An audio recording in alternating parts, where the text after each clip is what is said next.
आज हमनी के श्राद्ध क्रम में कार्यक्रम हो रहा बा, वही अनुसार गीत गौनई से सेवा हमनी के करब जा। काहे कि जैसन फंक्शन रहेला वैसन कार्यक्रम होला तो तन ठीक लागेला, जरूरी है ना जी। ना तो खुरपी के लगन में हंसुआ के बियाह होला कि ठीक बात नहीं की, निक लगबे ना करे।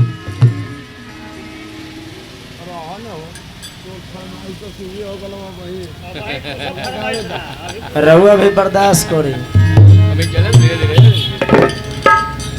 माटी के दूसरा मिलकर पढ़ाने बस गए।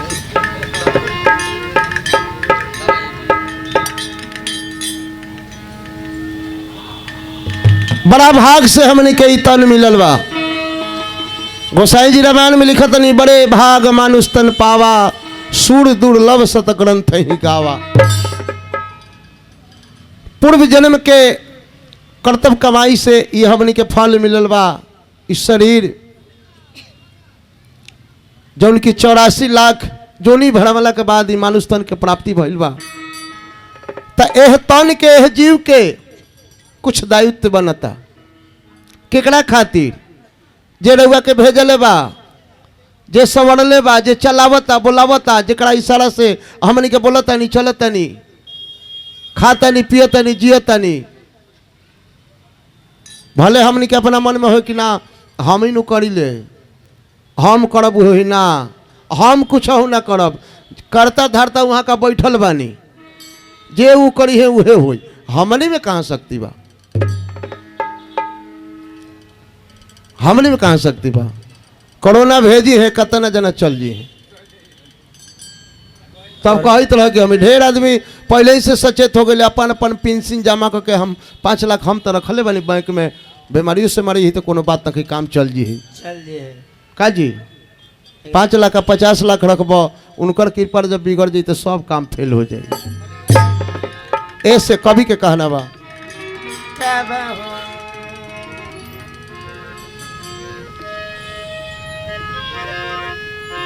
राम कहो सिया राम कहो,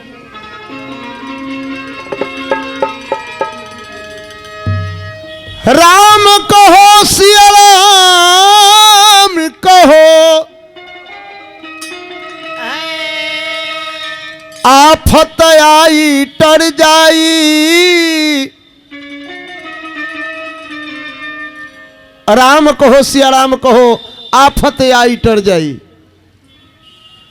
राह में केहू बाहन पकड़ी, यमराज भी आके डरी जाई। मैंने सोच ली कभी का तहत बड़का बात कहते रहे, यमराज के भी सोचे पड़ जाई। कब? जब वो नाम के सहारा हमेशा रखब तब। रखबे ना करम तो कहां से? जौना नाम के भज के भोलेनाथ अमर हो गईली। गोसाई जी लिखतनी, नाम जपत शिवम्बर भयऊ, जन्म मरम के संसी गयऊ। कौना नाम के भजले हो? गोसाई जी रामायण में लिखत है, बिनु पग चले सुने बिनु काना, कर बिनु कर्म कर्म विधि नाना, आनंद रहित सकल रस भोगी, अबिन बानी बकता बर जोगी। ऐसे सब काम करते हुए इहे हम कहब कि एक पल, एको पल कम से कम हृदय से, सच्चा मन से। कभी कहते रहे कि एक घड़ी याद हो में पुनियाद, तुलसी संगत साधु की हरे कोटि अपराध। 6 मिनट समय मिले हो भगवान के भजन कर ली।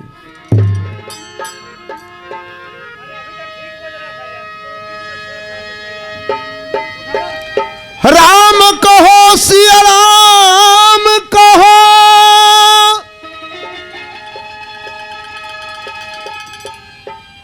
आफत आई टरी जाई।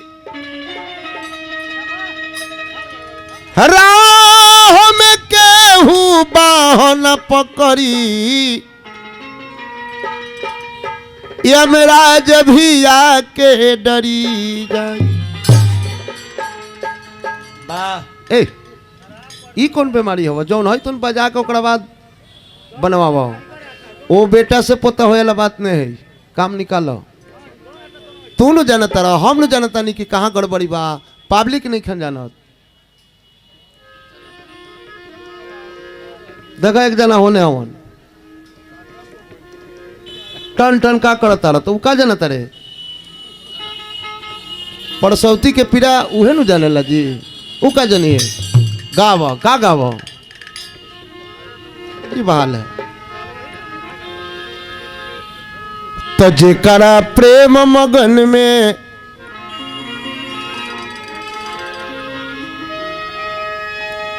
जेकरा प्रेम मगन में प्रभु जी से प्यार हो जाला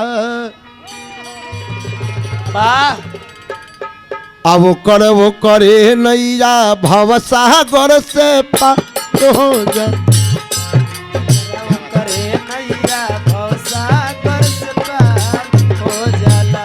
वो करो नैया भवसागर से पार हो जाला करे नैया भवसागर से पार हो जाला जेकरा प्रेम मगन में प्रेम से मगन हो गईली बरियारी ना प्रेम जेकरा उपज गईल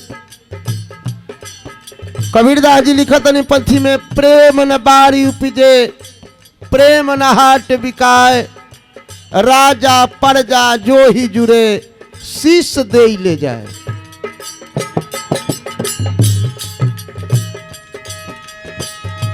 जेकरा प्रेम मगन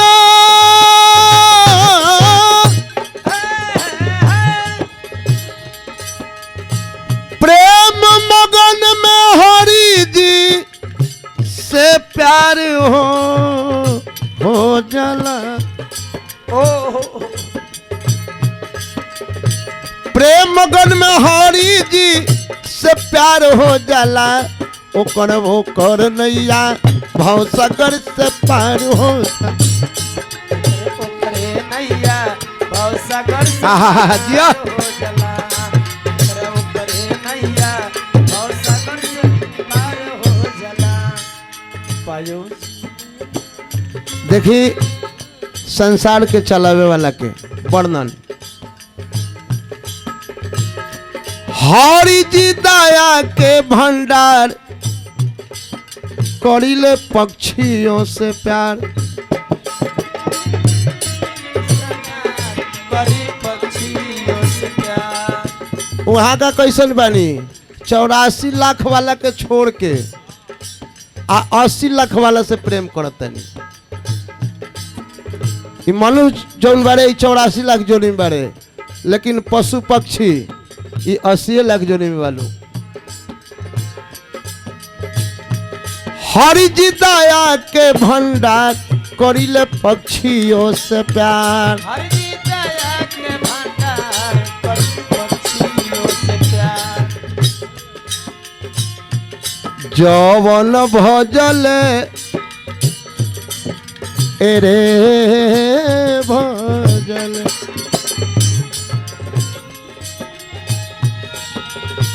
गौनिका आर गीता गीता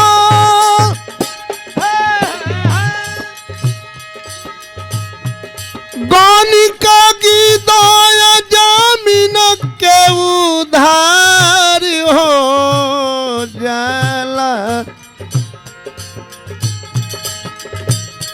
गौनिका गीत और जमीन के उधार हो जाला ओकरे नैया भवसागर से पार हो जाला बाबा वो करे नैया भवसागर से पार हो जाला तब करे नैया भवसागर से पार हो जाला वो करे नैया भवसागर से पार हो जाला बाबा ठीक है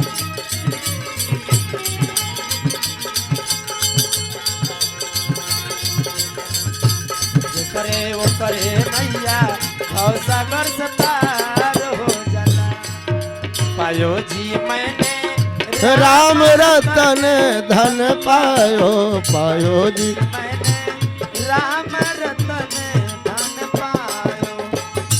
सत्य से प्रभु गिरधर नागरी मीरा के प्रभु गिरधर नागरी हरसी हरसी गुनी गायो पायो जी मैं राम रतन धन पायो। राम रतन धन पायो। जो करे वो करे नैया भव सागर से पार हो जाला। जो करे वो करे नैया भव सागर से पार हो जाला। और वाह कवि कहते रे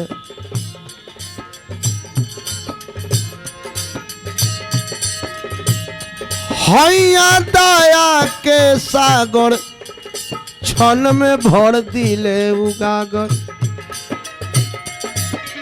वाह हरि जी दया के हई सागर क्षण में भर दिले उगागर।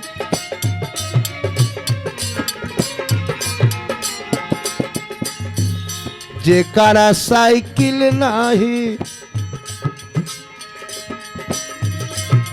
जेकरा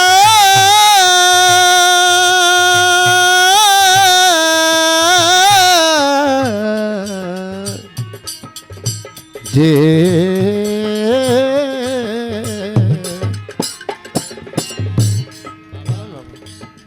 आई हमारा परम आदरणीय पूजनीय कलाकारों के आन बान शान ललन बाबा 100 रुपया का पुरस्कार दिली है। हार्दिक हार्दिक अभिनंदन। भगवान से आग्रह करब बाबा के ऊपर भगवान के कृपा बना रहो। लगन चलता लगन चलता।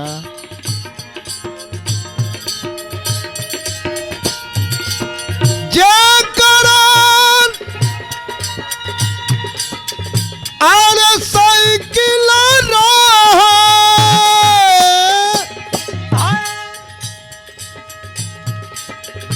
जे करो साइकिल वो करो मोटर कारी हो जाला। साइकिल वो करो मोटर कारी हो जाला। ओकर नैया भाव सागर से पार हो जाला। नैया भव सागर से पार हो जाला। नैया भव सागर से पार हो जाला। छोड़ी माया मोह के साथ करली हरि जी पर विश्वास। माया मोह के हाथ पड़ी हरि जी पर विश्वास। छोड़ी यह दुनिया के साथ करी अरे हरि पर विश्वास। आ उनके कृपा से ओम भाई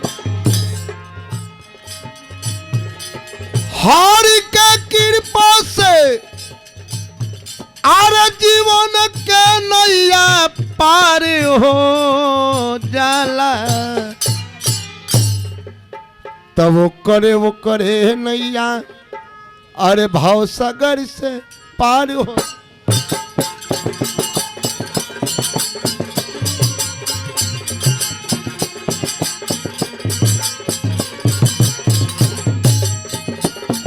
जीवन के